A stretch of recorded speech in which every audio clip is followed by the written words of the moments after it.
Welcome back to Nailed It, Volume 2, Scene 1. Act 2. We are back in action. Welcome. To my left, you will see a gorgeous guest that you should have seen last week. Stop it. Welcome, Beth. Hello. Guess who's back? Brief explanation. We are doing a re-record. It is Bank Holiday Monday. We are vibing. It is about dinner time. We've got a cup of decaf tea. And we are re-recording because we got a little bit giddy. We got A little bit. just a wee bit. Just a wee bit. We have 3.5 hours of content that Yeah, it was too much. it could not be cut down for the life of us. And we wanted to keep it concise and informative and specific to the topics. We was on all sorts of tangents. We started talking about Jesus for one when we're talking about Islam, so you know. I was off in the clouds. I was not controlling the reins of the ship. I was just talking too much as well, let's be honest. I had loved too it. much to say. Too much to say. I was also encouraging that. But we're back. This is going to be a two-parter. We've got it split down. I think we're going to absolutely nail it. Pun intended. Wow, what you did. Exactly. Cheers to us. So, welcome, Beth. Here is Beth, my gorgeous friend. I will kick it off by letting you know how myself and Beth met. And then we're going to get straight into Beth's journey from atheist to Muslim. That sounds mad when you say it. It really doesn't. It's a corker though, that. It is. It's a good headline. How are you, love? I'm good, thank you. Yeah, not so Excellent. bad. Had a nice chilled weekend. Beautiful. Lovely vibes. How about Stunning. you?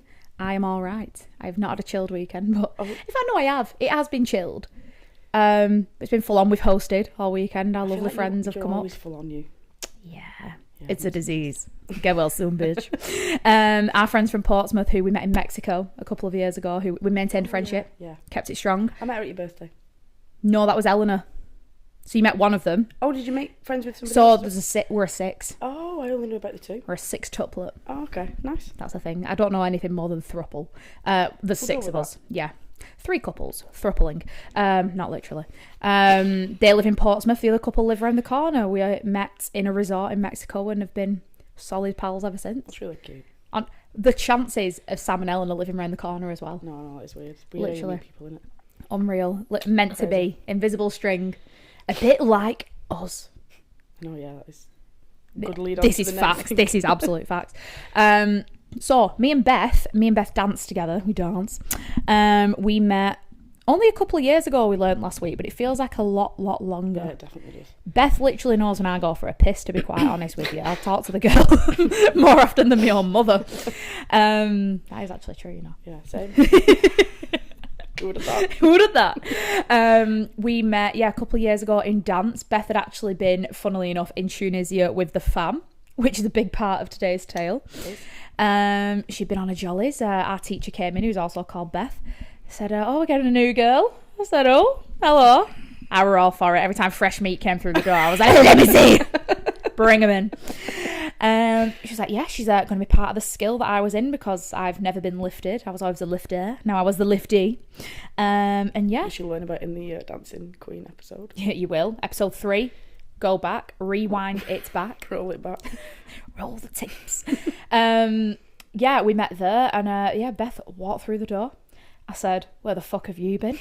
my first line. I've been in Tunisia. I was like, oh, lovely. What have you been doing there? She's like, see my family? I was like, right, I'll let her off. Anyway, give me a leg, let me jump on it. And, Literally, that's basically what happened. Pretty much, me, you and Naomi in a partner skill. Yeah, I was shitting myself as well because I'd just come into the whole dance team like, hi guys, and then I was straight into a lift. And You had danced before though. Of course, yeah. Very I've well. danced, thank you. But I've danced all my life, but not as intensely as like a competition team. Yes. For a long time. So I was still kind of getting back into it. And I was like, okay, I'm a bass, let's go. Let's get it. Yeah, funny Was your times. first class that as well, wasn't It was my God first love class, you. yeah. And I was like, you're not holding me proper. She was like, oh. I know, yeah. And I was like, okay, we're going to get on. I like her. Great times. And instant bond, instant connection ever since. I have never ever looked back on my love for this girl. And then it turned into a Stop it. drive time every week. Yeah. Oh, I miss our lifts. I know, I do. Now that I don't live there. I know. Goodbye, my lover. I've been superseded by Hannah. I know, sorry. She's closer, so it makes more sense. It does. It really does. It means I get home 15 minutes earlier. Yeah, there you go, see. I True can actually friendship. have a wash before bed. Don't make me feel bad. Joking. I'm joking. I would never go to bed without a wash. It just might be the early hours of the month. That's what you said. Anywho, but yeah, besties ever since, and here we are today. So a lot of people have asked me, you know, why are you, of all people, covering a topic like this? Technically, I'm not. It's going to be my lovely friend Beth here.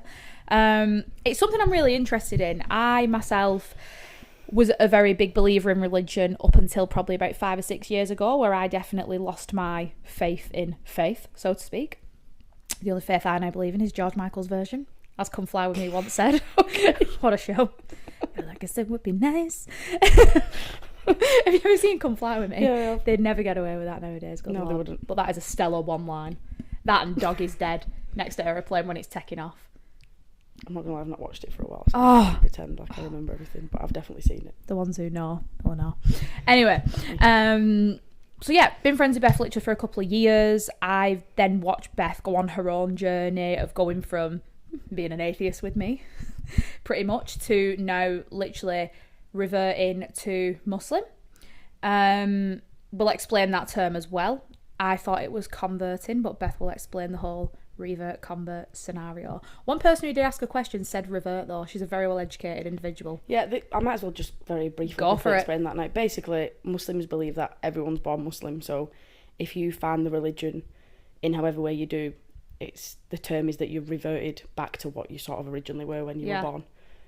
Which is kind of a nice way of thinking about it. It is quite sweet. But yeah, they use that term over converting. Yeah. But technically it could seem that I've been converted because I was Catholic before, but I wasn't practising, so yeah, that's basically it. Sum it up. Hey diddly, there we go. And to be honest with you, it's no secret that it's got so many misconceptions around sort of Islam as a faith, Muslim people, just in general. It's no secret. Everything you see on the news is very, you know, heavily posted one way. So I'm fortunate enough that I've got a variety of different people in my life, and one of them now is Muslim. And before and that, you're quite open-minded as well. That you want to speak about it. I'm easy. Not a lot of people are. People just take what they've known or what they've heard about in the past and just leave it at that. You're someone who will ask a lot of questions and find out as well, which is I'm a why girl. Hence the podcast, I suppose.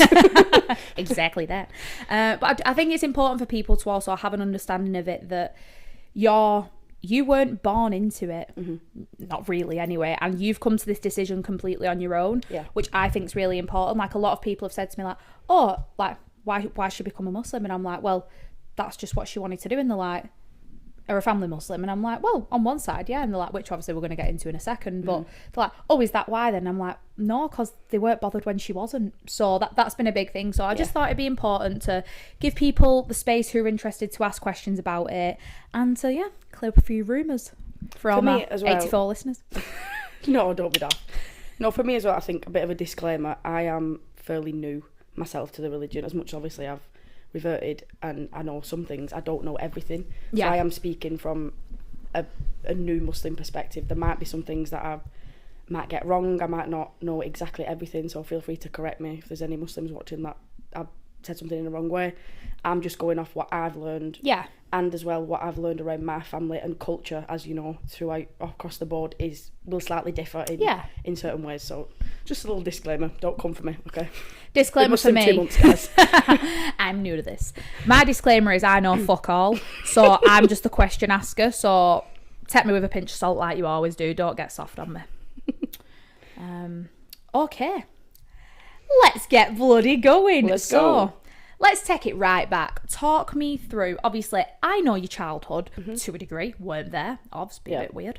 But you've got a Catholic mum. Yes. Muslim father. Talk me through this situation and well, basically, how you came to be. So minus the birds and the bees. We know that, of course. My mum and dad, obviously, like you just said, my dad's Muslim, my mum's Catholic.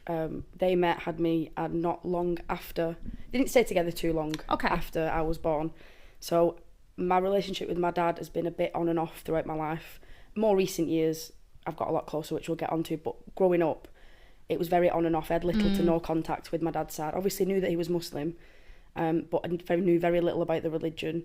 And in terms of my mum's side, I knew that we were Catholic, but we weren't practising Catholics at all. So I just knew that we went to church, so I could go to a Catholic school. Yeah, like a lot of people. That's generally what happened. There was no really talk or education around God in any way, shape or form. I didn't see any of my family on my mum's side practising. So I think I didn't really have God at all in my younger years. Did you go to Catholic school? I did, but I didn't have an interest in it at all because I wasn't, maybe, I'm not going to blame it all on what was happening at home as well because, you know, everyone is different in different ways, but I wasn't interested in religion, in learning about it in school. I didn't have anything, there was nobody or nothing in my life that was like a good example of someone who was religious. And this was their life by following their religion. There was nothing really to go off, so I was just a very typical child, really. I don't think many, unless your family's really strict. Yeah. I didn't see many children or kids that were like strict with the religion. There was no Muslims in my school for a start. Ari was kind of a necessary evil, weren't it? Yeah, I just knew that I had to learn about it. And even then, the education that you had on it in school, it wasn't that in-depth. No. It might be now. I think speaking to some of my siblings who were in high school, it's definitely a lot more in-depth what they learn now. But at my time, it was a very brief, like, half-an-hour lesson on Islam. And if anything, you just learned the symbol of faith. Like, there wasn't, there's not a great deal of education. No. So I didn't have anything really drawing me towards, could I be part of this or am I part of that? There was just not really anything. Like I said, my mum, my nan, my granddad, I only really knew of my nan and granddad to pray when something was going wrong, and even then it was like, my nan just said that she said a prayer before bed. That was basically it. There's nothing. We had mass in high school where we had that, I'm not going to say it, but the bread that you have was lovely. I stand the holy bread. We had some giant white chocolate buttons before we started recording. It's basically the same thing, isn't it? No, it's really not. It's really not. No, I don't want to be offensive, but no, that was literally it. I learned you could go up for a blessing or you could go up to take the bread. That was it. I didn't understand anything about it. So I wouldn't say I had very much a religious influence, really. And as I said, because of the little relationship I had on my dad's side, I didn't know anything about it at all, being Muslim or anything.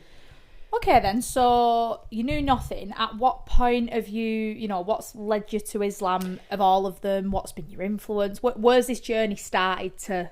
I think, when I think back, it probably subconsciously started, and I didn't realise, the first time that I went visiting my family in Tunisia. Talk us through that. So my dad's from Tunisia, which I should have mentioned. And obviously I've got a massive, massive family over in Tunisia, all Muslim. And as the years have gone on, me and my dad's relationship sort of started to get a little bit better. Build a little bit here and there. So the more time I spent around them, which led me to then go and visiting my family. I did visit my family when I was a baby. My mum and dad got back together for a short period of time, and I went when I was like 18 months old. But obviously, I've no memory of that. So the first time that I went back as an adult, I was 18. It was back in 2016. And I'd say that was my first probably eye-opener to just a little bit of what the religion involved, seeing how my family were over there. So some of my family don't live in the best conditions in Tunisia. Okay. Has your dad got a big family? Massive family, yeah. And obviously I've got the family on my stepmum's side as well. So there's two massive families over there, yeah. Do they live close by? About 20 minutes, half an hour drive from each other, both the family. I've got a family kind of dotted around, but where my dad grew up, where my nan used to live and my granddad, massive family. So yeah, seeing how they how they practiced every day. So little things like, I learned about how they said Bismillah before you eat, which is just like a little, in the name of God, like thanks to God before you eat, just a little appreciation. And there was sort of little things that I experienced that I liked, and I realised like a constant reminder of what they were doing. Yeah, like I saw how the religion was in a lot of ways in everything that they do. In a lot of, so a bit, not to obviously call my nan in any way, but not where she just sort of prays when something goes wrong. I hear them saying Alhamdulillah, like when you ask somebody, how are you okay? They answer with Alhamdulillah, which is, thanks to God I'm fine. That's in the first answer that you get. So things like that, just little tiny things that really, like I said, I liked and I could resonate with a little bit. And I thought, okay, I quite like how it's done a little bit. But I don't think there was any part of me at that point that was like, oh, I could be Muslim. I just had an appreciation for the way that they practiced and the way that they lived, kind of thing. I had a few conversations in that time that I visited for the first time. I had a few conversations with different family members, and I asked questions like, why do women wear the hijab? Because before that, I didn't really understand it. I didn't understand why Muslim women wore hijab. I probably had a really ignorant view, like a lot of people do, as that it's controlling, it's to do with what the men in their life want them to do, and it's nothing to do with themselves. I actually come to learn... More of an oppression than a choice. Yes. I actually come to learn in a few conversations that I had that I would say 9 out of 10 women that wear hijab that you meet is completely down to do with their journey with God, their relationship with God, their level of modesty, how they want to cover themselves and protect their own modesty and things like that. What's the connection with modesty and God? So I'm pretty sure that God intended for all Muslim women to wear hijab, to be... You need to view it as like a form of like protection almost. So let me try and describe it in a good way. It's like, we spoke a little bit before about how when you cover up and you're modest and you're covering your body, there's a lot more power in it than there is a controlling thing about it, if that makes sense. So power for the woman. I think it's quite for the individual. I think it's quite powerful. Not other people not knowing what your body looks like, how big your boobs are, what your bum's like, what your waist is like. Yeah. There's a power in protecting that for the sake of your husband or whoever it is that you're with, and just having that between yourselves. Yeah.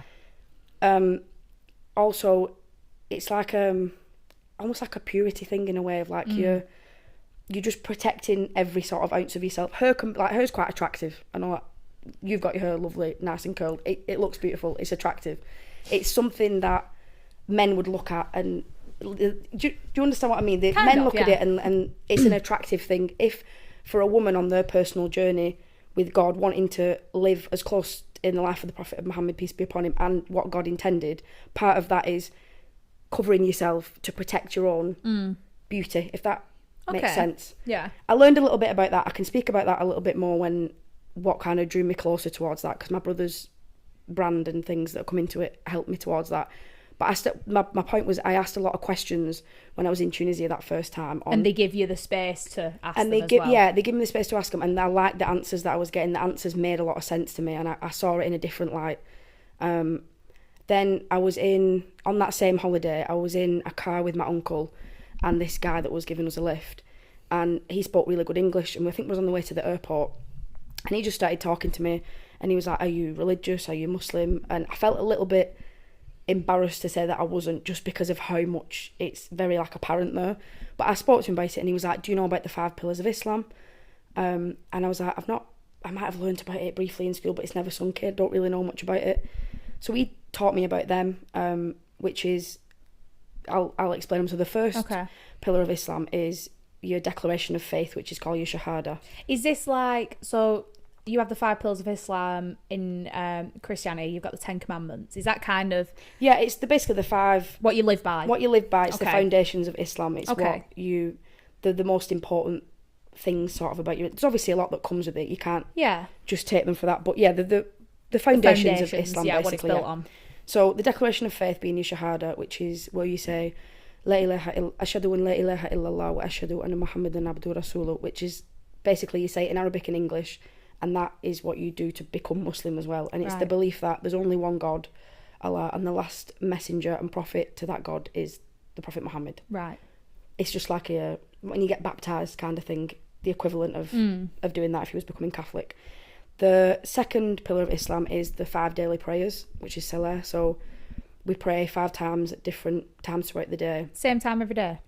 It goes as the months change. The time slightly changes. But you've got an app where it tells you like what the times are. So the first one I think is at dawn.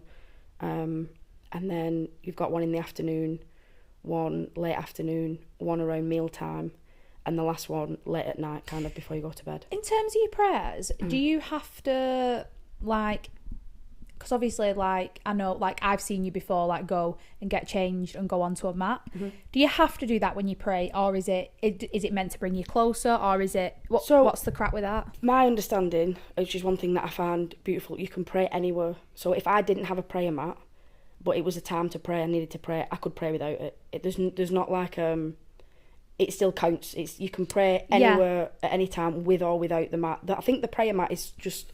I'm actually not entirely sure why people have, but I think it's your own space to pray. Space to pray. But like if you were sat at your desk at work, and let's say you were really, really busy, you were getting something through, and you thought, shit, I've not prayed yet, and you pray, like, can you just pray there and then sat at your desk, or does it have to be a bit more special? Like, I could do, because there's exemptions. So if someone, let's say, is in a wheelchair, not physically able to go up and down and do the prayer, you can do the prayers. You can still pray in that way. You just kind of go up and down and do what you can. If somebody... Oh, is it like a... Yeah, there's like a set sort of thing that you do. So, yeah, you can... Yeah, so I could sit... If I didn't... Out of the 5 daily prayers, you can make dua, which is saying like a little prayer to yourself. So if you sit with your hands like this... Yeah. I could, right now, if I wanted to, say a little prayer, and that's like just a little one, but it doesn't class as one of the 5 daily ones. Right, okay. The proper way to do them, there's a certain like sort of... Not a ritual, but like there's a step-by-step. Step-by-step that you would need to learn and do in order to pray. And there's not really ever an excuse for not being able to do that. Obviously, if you're busy and you miss the time, you can make it up later on. But ideally, you should hit the prayer times and pray in that certain way that was intended, kind of thing. So that's about them. The third pillar of Islam is zakat, which is donation to the poor and needy. Okay. So it's advised that, I think it's in your lifetime, that you give 2.5% of what you save, so not your earnings but what you save, I think, to the poor and needy. So that be a charity that you like and support, relatives abroad that need help, or that you could send money back to Tunisia for your family. Yeah, I could do that. I'm pretty sure that would come under. But the best way to do it would be obviously well and trusted organisations and charities that help whatever sort of cause you want to. Does it have to be a cause related to Islam, or can it be like if you were really passionate about cancer? Yeah, no. Can it be any charity? As far as I know, basically? yeah, it doesn't have to be an Islamic charity. It could just be, like you said, cancer, whatever it is. You're into. That's my understanding of it. Unless I'm wrong on that. What about? Did you not tell me that the oldest sibling has to look after their siblings financially or something like that? It's recommended that the eldest... I suppose that happens naturally anyway without religion, but it's recommended that the eldest siblings look after your youngest siblings in whatever way you can. Yeah. The eldest of 6. Woo! Get it, girl. Yeah, like so she doesn't do enough. So the fourth pillar of Islam is taking part in the holy month of Ramadan, which is fasting for a whole month, which I'll speak a bit more on later, because that's something that really, I think, led me. When is Ramadan?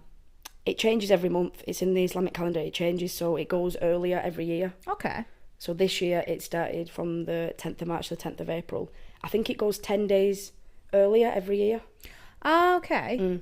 So that's why the time that we fast till and from changes. Is always different every year. Yeah. Also, like at one point it could be in July, and at another point it could be in January. Yeah. Like obviously over the time. years. Yeah. Oh, right, okay. Actually, funnily enough, that's why it always confuses me. You know. One year, I think it's 2030 or 2032.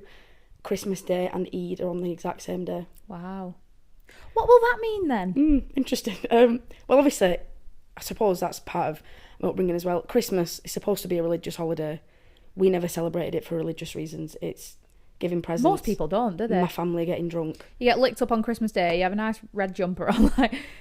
Christmas is what it is, and like you say, unless you're a practicing family of religion, Christmas is what Christmas looks like. It's probably 50% of the population, if not more. Yeah. So that, I mean, if my family took part in Christmas and we went to the church and it was very religious, I think how I acted around that time of year might change. But the simple fact that all we do is share presents, eat together, go get pissed. There's no like God in what we do kind of thing. There's no faith in what we do. So I probably will, rightly or wrongly, I probably will still take part in that sense of buying my family presents. I can't see me sat on Christmas Day and not. You've got a big family on both sides. This is the thing. And I just look at it like a celebration, not I'm celebrating the birth of Jesus. It's never been like that in my family. So I think. Who was still a prophet? Yeah, it was. But you know what I mean in terms of she's here now. Learning. It's my time. Yeah, in terms of how we celebrate it, it's not like we get up and we remember Jesus and we do all that. So no. I think I'll probably have to have like the morning with my mum's side, and then obviously it'll be Eid. So I'll be fasting over Christmas and my birthday and all that as well, which will be interesting. But that will come at a later date. We'll deal with that, I suppose, when it comes. Finally, the last pillar of Islam is Hajj, which is the pilgrimage to Mecca, which is the birthplace of the Prophet Muhammad. Do you think a lot of people probably don't do that because very expensive it is? Yes, so that one is not obligatory. So is the donation as well. It's only if you've got the means to. If it's not. You won't be sort of judged differently if you don't do that. It's only if you've got the means to. The same with the Hajj doing the pilgrimage. It's a certain time of year. Obviously, how many Muslims there are. It's very popular as well. A lot of people want to do it. What do you think the most popular religion is? I want to say Islam, but I might be biased. I don't know. You biased never. Yeah, I'm going to Google that. Yeah, Google it. So yeah, that's making the pilgrimage to Mecca, and it's like a journey that you go on in Saudi. Oh right, okay. Is Mecca a gaff or is it a city? I'm pretty sure it's a city in Saudi. I don't want to sound silly. Yeah, it is. And it's got the Kaaba, which is the big box. Yeah, the black stone, and that's, I think, the birthplace of Muhammad. And I'm sure I'm not going to say that in case it's wrong, but yeah, that's something that you can do. It costs a little bit of money to do as well. I'm pretty sure the money goes into funding the facilities to be able to let people do that as well, because I did question why it sort of costed a lot of money to do. But from what I've researched, that money goes back into the funding of people the facilities, like I said, people being able to do the pilgrimage.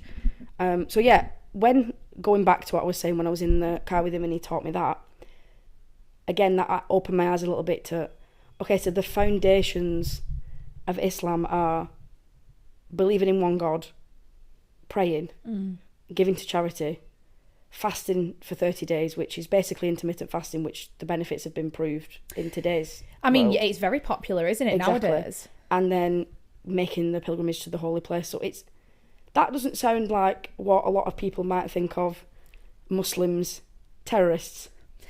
Yeah. Do you know what I mean? It's a bit of a difference to what people might actually think. People's assumptions I think that have been trained by the media. Yeah, I mean, even me having a Muslim family, I think I realised then subconsciously I'd probably been quite ignorant to what I thought Islam was all about myself. And I think, again, from that conversation, a few conversations that I had with family members, it just made me sit back and be like, there's more to this religion than I actually thought, and there's a lot more that I like about it than I don't. I think, just lastly, on that topic, before I lose what I'm saying, because I go off on too many tangents, the main thing was seeing how my family practiced day to day. And a lot of them spoke to me about it, but nobody ever was like, why are you not Muslim?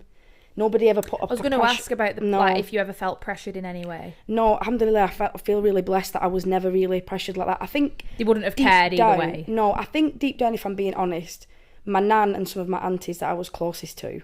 On your dad's side? On my dad's side, yeah. In Tunisia, sorry, yeah. They deep down probably would have hoped that I would one day be Muslim, or that I would look into it, kind of thing, because I'm the firstborn as well on that side. So my dad's the eldest of my nans, and I was the firstborn. Obviously, I wasn't born over there. I've not been brought up over there. They've missed a lot of it, yeah. So when I met them all when I was 18, they were like, oh, she's an adult now, like she's got her beliefs, kind of thing. And a part that they've like missed out, like they really wanted to treat me like a bit of a baby when I was there, because they'd missed out on all that as well.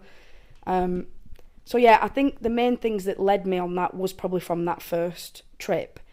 And then in every time that I've been seeing them since, as I've got closer with my dad's side, conversations that I've had, I think my eyes just started opening more to like that this is actually a really like peaceful and beautiful religion, and it makes a lot more sense. It allowed you to probably give it a second thought. Yeah, I think, which I know sounds mad because I didn't believe it at all, but there was just, I can't describe it other than there was just something drawing me to wanting to learn more about it and wanting to know more. And it wasn't that anybody was putting any pressure on me or making me think like that. Certain people just asked me questions at certain times, and I was like, good question, like why am I actually not religious? And then do you know what I mean? You do a bit of soul searching on it. Yeah, these things like led me onto it, and then I was like, okay, started making a little bit more sense. One thing you said when we last talked, and we're going to do that a little bit, guys, I apologise, and it was something that I really enjoyed listening to, and I think would be good for everyone to understand, and it probably links into like the final push that took you to be like, right, you know what, this is something I'm going to take seriously. You talked about how you did quite a bit of like self-reflection. Yeah. And that was probably what made me realise that that's what drew you to it. Do you know what I mean? Yeah. So I was in a relationship from being 16, 17 to like 21, 22, I want to say. Which obviously heavy. A big chunk of my childhood. And I think I was really focused on that a lot as well, which is, thinking back, something that probably, not that my boyfriend at the time was leading me on a wrong path, but I wasn't focused on things that I should have been. I was very heavily focused on that relationship, and like a lot of people. A lot of people do, yeah. I don't. Or second relationship, you get all swept up, don't you? Yeah, You I don't lose a bit of regret it. yourself. It's led me, as always, it's led me to where I am today. But I was very heavily focused on that, and not so much the things that probably really mattered in hindsight. All the things that mattered to you. Yeah. You know, even if it wasn't necessarily religion, but like the things that were for you at that time. Yeah. So I think after that relationship ended, I had like a lot of, as you do, like a lot of questions, like why did this happen? And I think I got a bit sick of myself being a little bit victim-y, like why would this happen to me? Yeah, like, wallowing in the pit. It's fine to do that. I think everyone might need a short period of time to do that, but I've learned as you get older, it doesn't bring you that much good. It doesn't bring you that much peace. It doesn't solve everything. It keeps you in like a hole kind of thing where you don't really need to be. So I don't know what happened, but maybe at the side of me learning about this, I had like a moment where I was like, okay, you need to actually look at yourself here and why certain things have gone wrong and not gone the way that they have. I know what you mean. You've got to do some self-work in the sense of like, okay, they did X, Y, and Z wrong, but what about A, B, and C? Like, if I carry on making the same choice, am I going to end up with the same type of person in the same type of cycle? Exactly, and I don't think it's healthy. I'd seen sort of people around me make similar choices where they've come out of a relationship and very much just fully blamed the other person. Yeah. Which I'm not, obviously, when you've been wronged or something's happened, it's a very natural thing to do. But you have to come to a point where you have to take a big accountability for whether you've been wronged or not. There will be something that you've done in that situation that has either enabled it to happen to you or I know what you mean. Like there's you have to be accountable. Of course you do for the things you've done. Yeah. And I think when I started looking at myself then a bit more and ways that I'd gone and ways that I was going to go, it made me realise that I need to actually work on myself a little bit. And why did I go that way? Why was I a certain way in that relationship? What led me to be like that? And I think something that a lot of people don't do is when you get to a certain age, I want to say like, well, I come out of that relationship at 22, so I'm going to say between 20 and 30 in them years when you are an actual adult and you know what's going on a bit more. 25, frontal lobe. A lot of people don't realise that I'd say 80% of the way that you think and the beliefs that you have and the way that you are and your morals are not actually what you necessarily believe or resonate with. It's come from something in your childhood. Not to put the blame on anything, but it's just a fact. If you've been around something in your younger years and then maybe some things are not going right for you in your 20s to 30s, you've got to ask, like, why am I actually like this? Why am I like this? Why do I believe that? Yeah. What have I been exposed to as a child that's made me think that? You see the most people do like the biggest changes in the 20s to 30s, don't you? Like one way or the other. And they literally, go completely the opposite way. Yeah. And I think a lot of that self-reflection work, like looking at yourself, why you are the way you are, led me to see the power and beauty in maybe how different my life would have been if I had religion in my life, or if I was closer with God, or if I was a lot more grateful, or... Yeah, I think it just made me realise that. So I think that at the same time then led me to resonate more with Islam out of any other religion, mainly for what I've said, as in how it's practiced.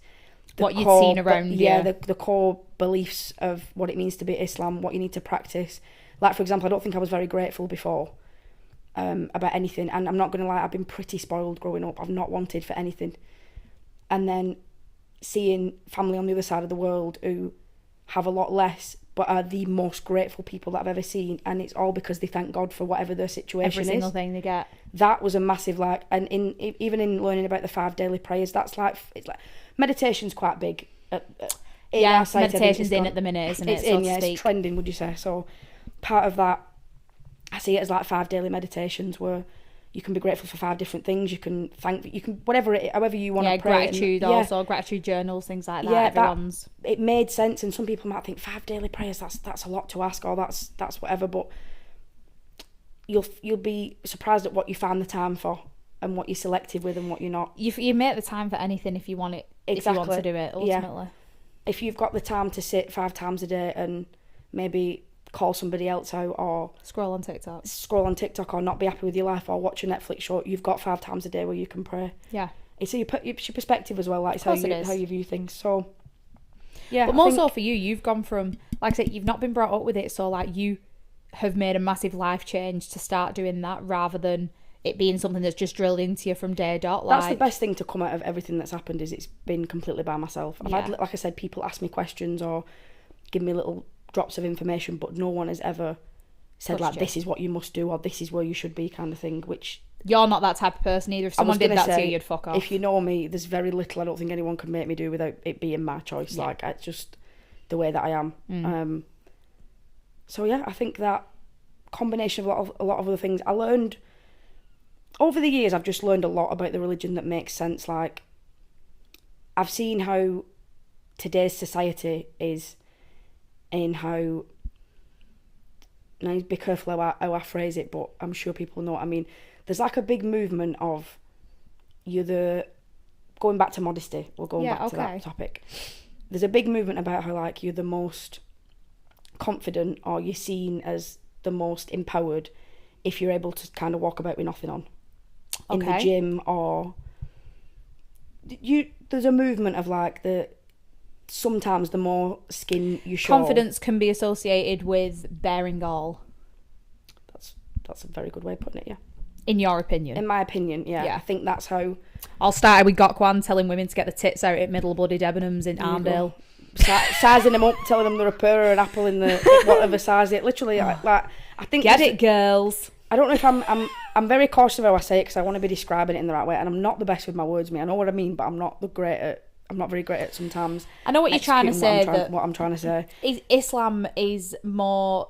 like you say, aligned with modesty for women. Yeah, and I didn't understand that, I think. So then seeing what society's gone like a little bit with,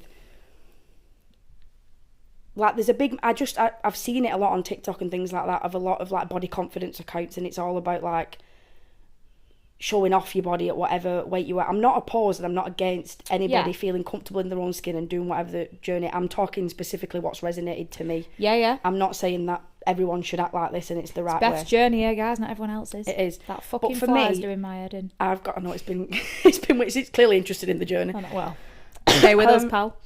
Yeah, I think I went through a phase where I lost a lot of weight, and I was in the gym and I was like, right, I'm finally confident enough now, I can take my top off and walk around in my sports bra and my leggings. And I realised, for me personally, it didn't actually make me feel that confident or good in the gym. Yeah. I felt like a lot more eyes were on me. And not everyone feels comfortable with walking around and men stirring them up and down. Some women, it's a confidence boost. Absolutely. For me, it's not at all. I hate it. No. But then I'd realise I'd be getting angry in the gym at somebody staring at me. And whether this is right or wrong, it's just what I think. And then in the back of my mind, I'm like, well, I'm stood here with practically nothing on. Give them a fighting... Do you know what I mean? My brother has this opinion, to be fair. I think it's hard, like, because we're in, like, a situation now where, like, we've fought so hard for, like, female rights and to be accepted. Like, it's just... I don't think anyone can do right nowadays. Do you know what I mean? Like, we're having this conversation with the group last night, like...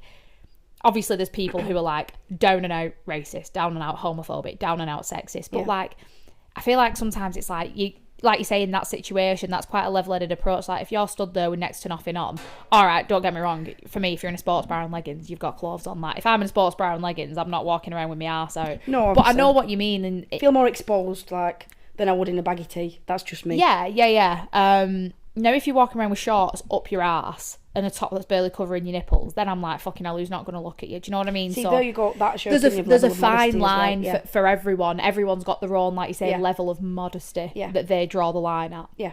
Yours is different to mine. Exactly. And that's just from what I've sort of... It's just my take on things, yeah. We're opinionated girlies on there, so I think seeing, like...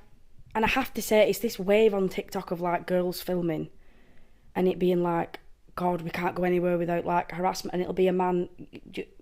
You must have seen them, like, the TikToks that are highly exaggerated of, like, a man walking past to get weights, and the caption will be like, this harassment that I received today. Oh, yeah. I can't... No, like, there's some people who actually get harassed in supermarkets. Like, that should be taken seriously, but someone... I'm talking about the people who go in... People should just be able to exist. I'm talking about the girls who are...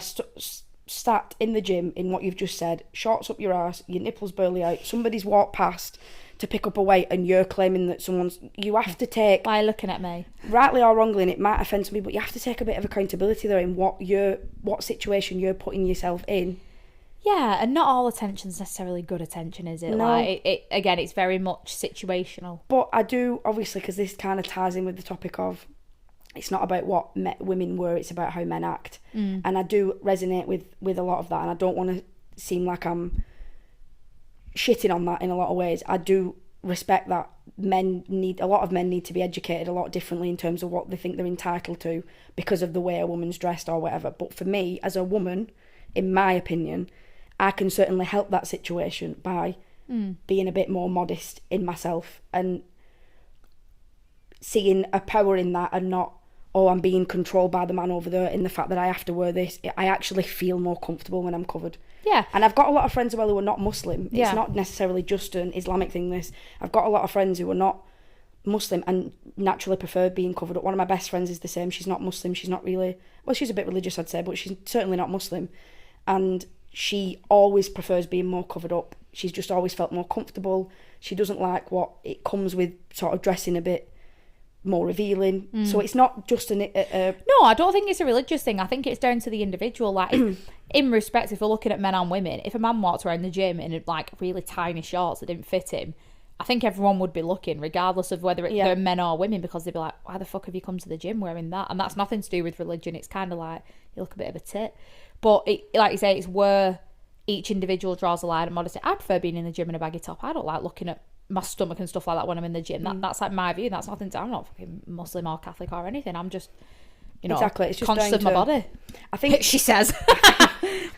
No, I think what the point with that is learning about the beauty of modesty within Islam. Yeah. Resonated with me with how I felt in situations when I've had my body more on show and when Absolutely. I've not. That's the bottom line, and it's how it relates to me. There's some Muslim women who will wear the niqab where they're covered and they only have their eyes out. That's not the hijab then? That's not hijab, no, it's called a niqab. I think I'm saying that right, niqab. Yeah. Okay. That's another level of modesty. Where you can only see your eyes. Yeah, okay. Everyone's on the probably Islamically is a certain way that you should, if you're following the book, be, but everyone's personal journey with God and whatever, everyone's on their own level and everyone will find their own way in however they do. So it is down to perspective as well. But I think my main point with that is I would encourage anyone to research into why women wear the hijab and look at it from a different perspective other than it's women being oppressed. Yeah. Because that I can't ever agree with or get on board with, and I just think that's down to a lack of education. Yeah. A big lack of education on it.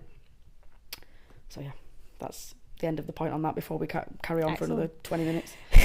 Okay, so you mentioned before about Ramadan. Talk to me about that. I think Ramadan is probably what was the final little push in making sense to me of why I wanted to be Muslim in a lot of ways. Okay. Ramadan, could we compare that to, like, probably not Lent. As extreme, Lent. That's what I was thinking of. Like, the idea of Lent is that you give something up for the month of Lent to experience how Jesus went for 40 days and 40 nights without... Well, he went with nothing. We just give up fucking chocolate or something like that. And then on the point of Easter Sunday was that then you get the thing that you have given up. It's similar, very similar, yeah. Slight differences, but similar. And I've learned as well that a lot of Catholics don't just fast from or give up one thing. It could be a fast from music for the month or TV or... music would kill me. Yeah. But, yeah, there's... But I get it. There's again, in both religions, there's extremes to it and not. Ramadan, I think across the board, everyone follows it pretty much the same in the sense that it's fasting from sunrise to sunset. Yeah. So you only eat at night or when it's dark? We only eat when the sun sets, and that's for people that don't know as well. You don't drink, there's no water, there's no nothing. It's completely fasting. Unless you're on your period. Unless, as a woman, you're on your period, you are given... Which, even that, again, I liked that... I've seen this like quote. I don't know if it makes sense to me, so it might not to other people. But when you're on your period as a woman, there's very little in life that gives you a break. You still have to work. Even the women that have seriously bad cramps that are or whatever, generally you still have to work. Life still carries on. Like you gotta crack on, pop some paracetamol and get on with it. Yeah, and it was like God's the only one that has like seen the struggle that a lot of women have in that time, and will allow you like lenience and a little bit of a break, which can just resonate with me a little bit. I thought I like looking at it like that. In Ramadan, you're not expected to do what is one of the 5 pillars of Islam, because God understands that time is like your body's going through a lot, your hormones, like you're dealing with a lot. Love. Have 5 days, however long your period is. Yeah, have a few days off. You're all right. Have a galaxy ripple. Yeah, which I like that. So yeah, unless you're on your period or you're really ill or you're pregnant, I think them are the only exemptions. if you have like a disability or something where you need tablets Yeah, and things yeah, like yeah, that. yeah. There's exemptions, but across the board, yeah, you fast from sunrise to sunset. In that time, the 30 days is just about being as close as you can with your religion. So it's advised to read the Quran a lot, try and get through the whole book if you can in that month. How long is it? Ramadan. Long. No, the Quran. I mean, I don't know how many Hefty. pages it is, but it's, yeah. Is it small writing as well? It is, yeah. It's not, well, it's a holy book, innit? It's not Yeah. it's like any other religion. Also, in case people didn't know, but they read it what we would class as back to front. Okay, I think I've heard this before. Yeah, and you read right to left Okay. instead of left to right. Do you start at the top or the bottom of the page? The top, but it goes like that way, and then... So you start at the top, that, hmm and then you'll turn the page, and then... Yeah. Oh my God. Yeah, I had the Quran the wrong way for a good 6 months, didn't realise. Didn't clock. You're there talking about the end of the book. Like, fucking hell, she's a quick learner, this one, isn't she? Christ. No, Sorry. yeah, so... Yeah, it's a month about being as close as you can with your religion. A lot of Muslims will go to the mosque in the evenings after Okay. you've broke your fast. You do the like tea time prayer. How far's the mosque from you? About 20 minutes. It's on the way to, I've said this to you before, you know that With the speed bump. Yeah, where you always yeah. used to go over. It's about 5-10 minute drive All from right, there. okay, Not fair too far. Would you have to go there 5 times a day or just for the evening prayer? In Ramadan, it's advised that you spend as much time as you can in the mosque. Okay. So, Imagine if you could work from home and just work at mosque. I know that would be unreal. Would they let you do that? Prayer time on that note, we'll have to stop in a second so I can have a quick little prayer. What did you ask me then, sorry? Would they let you do that? Work at mosque? A lot of people stay in the mosque, yeah. If you're at an age where you've not necessarily got as many commitments and you're able to, you can stay in the mosque all day. Yeah. Really? Yeah. It's open. As far as I'm concerned, the one close to us is open pretty much all hours. Wow. Yeah. Because you can go, obviously, outside of the 5 daily prayers. Someone's struggling or you need help, you can go there, you can speak to the imam, which is the equivalent of like the priest. Okay. You can speak to them for advice. And do you can they, go in there. if you go to mosque, is it, we have mass. Mhm. What So do you we have? On Fridays, we have Jummah, which is the Friday prayer. So Friday is quite like, I'm pretty sure it's like a holy day Okay. within Islam. So on Friday, Islam's Friday is Catholic Sunday. kind of, yeah, as far as I know. So the afternoon prayer, which is what's just gone off now, which is around this time, 12, 1 o'clock, depending on where we are in the year, they do an imam talks in the mosque and they'll do like a random lesson from the Quran, or they'll do like a teaching, like a big speech, and then everyone will pray the lunchtime prayer together. And then you feel free to stay if you want to do more prayers or whatever you want to do. So Friday is popular to go, but then I'm pretty sure local mosques will have different things on. So there might be something on a Monday, come down for like the tea time prayer, and there'll be a talk, somebody's coming in to do stuff. So there's certain things on, but the main one that I know about is Friday, which is the Jummah prayer, the afternoon prayer. So yeah, it's advised that you spend in Ramadan as much time as you can in the mosque, learning about the parts of religion you don't know, practicing the religion as closely. I mean, you should really, the idea is that you carry that on throughout the year. Okay. Ramadan's like a time to remember how you should sort of be practicing and living as a Muslim. So you should live. Yeah, and obviously naturally people probably fall off a little bit throughout the year when commitments come and different things come, but it's a whole month to remind yourself that this is how we're intended to live as Muslims, is to like worship God, do good deeds, pray, donate, be a good person in general. Yeah. So Bring you back down to earth. yeah, it's a time to remember what you're here for, basically. Okay. So yeah, I've took part in Ramadan. As I got closer with my dad's side a good couple of years ago, I took part in, I did like a week of Ramadan because I didn't know much about it myself. I didn't understand. I didn't know about the no water. I was completely all new to me. And just doing a week, I remember thinking like, this is so like beneficial and at that time, I don't think, the first time I practiced it, I don't think I felt like I was on my way to be Muslim or anything. I was kind of still learning a little bit. But I remember thinking like, this is unbelievably beneficial. Like I feel... What, physically? Yeah, I just felt better. Okay. I felt like I had a clearer mind. I felt like it's also a time to really remember and consider the people in the world who are a lot less fortunate than us, that don't have the luxury of turning the tap on and getting a drink, going to the supermarket and getting whatever you want to eat, ordering, whatever it is. Literally, it's a time. So I remember that first time that I did it, I'd come to a point in the day where I'd be like, bloody hell, I'm thirsty, I need a drink. And then because I was probably learning about Ramadan and it was so fresh to me, my brain then would be like, well, this is the whole point. Like, yeah, I know you are. So think of the people who don't have that every day. Yeah, and that to me is, I recommend, you don't have to be Muslim to take part in Ramadan. I would recommend anybody to try it for a day or two, just to put yourself in that mentality. It will make you start seeing things differently and appreciating things differently. Yeah. 100%. Like, yeah, I remember that being like a big, whoa, I really enjoy this.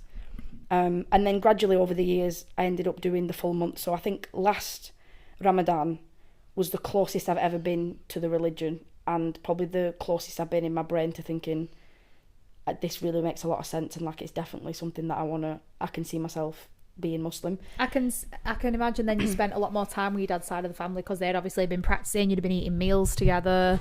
100%. Did you do any cooking? Yeah, I did. Well, I'm not going to lie and say that I did loads. No, I helped in the kitchen a little bit with my stepmom. She's an amazing cook. The meals that she cooks, I dream about them. So yeah, you brought some absolute worldies to dance. I think, say that again. You brought some worldies to dance before. Oh, I have little snacks when I've been doing Ramadan. I just help out more in the kitchen. I think I might have made the odd like little dessert, or there might have been one or two nights where I've offered to cook and give her a break. Yeah. But in Ramadan, to be fair, her and my dad prefer the traditional Tunisian meals.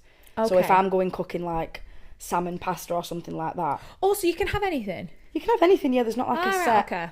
I mean, traditionally, naturally, a lot of homes will have the traditional food. But then again, there might be a lot of families that don't prefer the natural, traditional food.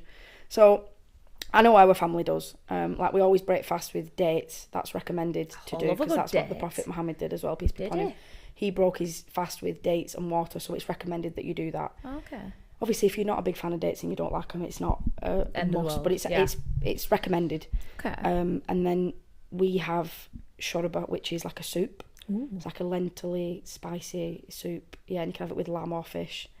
Really, really good. Fish soup? Yeah. It's really, interesting. I'm going to be honest, I don't like the fish one, but I like the lamb one. Okay. And God bless my stepmom, she always makes the lamb one for me, even if she's doing the fish one.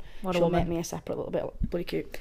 But yeah, I think Ramadan was definitely the final little push. That whole month, spending it with my family, eating together, just spending a lot more time, being a lot more thoughtful and grateful, learning a bit more. Last Ramadan was the first time that I tried to learn how to pray as well, because I was always interested in how Muslims prayed.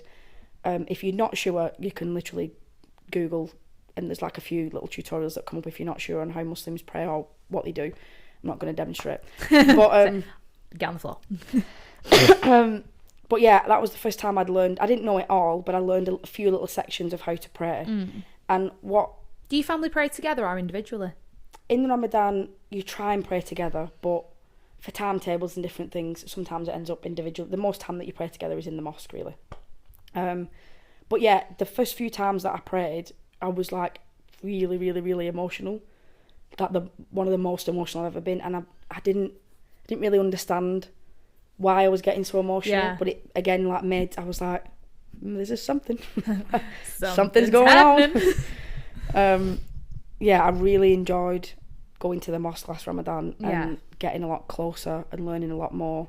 I started reading the Quran, started watching a lot of revert stories of people who have gone from not even having Muslim family or anything, but just found the religion by themselves. Resonated with it. A lot of the way that they spoke, I resonated with.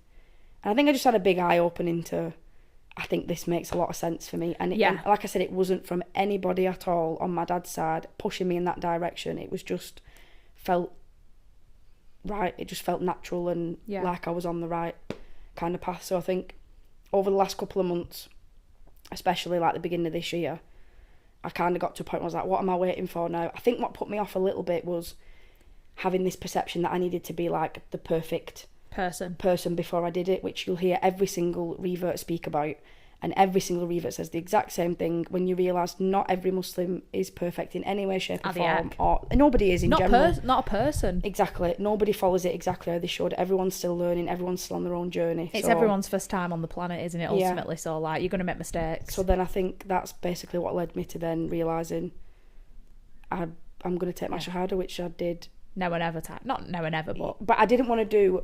I knew that the Ramadans that I'd done before didn't count for anything because I wasn't Muslim. It was okay. It's not like when you turn Muslim, all them like, oh, you've done Ramadan for the last. It doesn't, unless I'm actually Muslim and I've took my shahada, they don't really count for anything. Interesting. Okay. So I didn't want to. I knew just that because Ramadan was coming up, and I didn't want to do it and put all my effort into Ramadan more so than I did last year, and not be Muslim and feel like the full benefits from it and be even closer. So I think that's what was the last little like, yeah, it's time to get me to the mosque. Yeah. Shahada time. So that is what we will wrap up on. We'll wrap up on part 1 with your shahada, which is the first pillar of Islam. You chose to take shahada when? The 9th of March. And Ramadan started on the 10th? Yes, the day before. So, oh my God, this is amazing. So I remember you telling me, to be fair, which was so exciting. I really wish I could have come. I'd have stuck out like a sore thumb, like, but I mean, I'd have come very modestly, of course. You just stood there in like any like this, in the mosque. Okay. Hey Dad, you alright, love? My name's Emily, I'm best friend from dance. Okay guys, we are going to leave it there for part 1. Come back for part 2 next week when we're talking about everything with Beth from life since the shahada, what it means to be a Muslim now, and all your lovely questions. Thank you so much for coming on, my love. You're welcome. No worries. I will see you all next week. See you later. Bye guys.